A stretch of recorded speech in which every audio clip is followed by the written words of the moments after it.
Gérald Darmanin vient de quitter son poste de ministre de l'Intérieur, mais il y a fort à parier qu'il va refaire parler de lui très vite.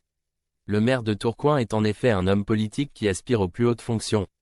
Ministre de l'Intérieur pendant 4 ans sous Emmanuel Macron, il a récemment cédé sa place à Bruno Retailleau qui a été nommé par Michel Barnier place Beauvau. Une passation qui s'est effectuée sur le parvis du ministère de l'Intérieur où le désormais ancien ministre a tenu à défendre son bilan.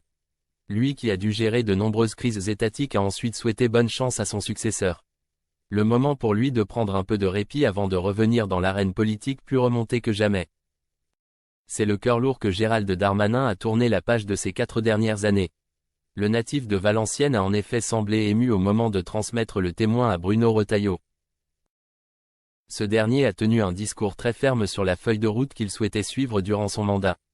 Des propos qui n'ont probablement pas échappé à Gérald Darmanin, notamment quand il a été question de rétablir l'ordre, sous-entendant le laxisme du gouvernement précédent.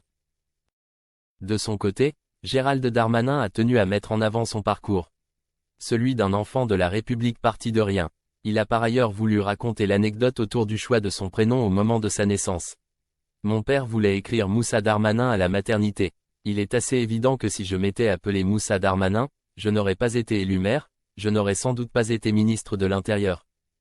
Désormais libéré de la lourde tâche qui incombe au ministre de l'Intérieur, Gérald Darmanin a été aperçu en compagnie de sa femme et de Christophe Roccancourt. C'est le sulfureux homme d'affaires qui a partagé un cliché de lui avec l'ancien premier flic de France. Il a accompagné sa photo de la légende suivante. La vie est courte, l'art est long, l'occasion fugitive, l'expérience trompeuse, le jugement difficile.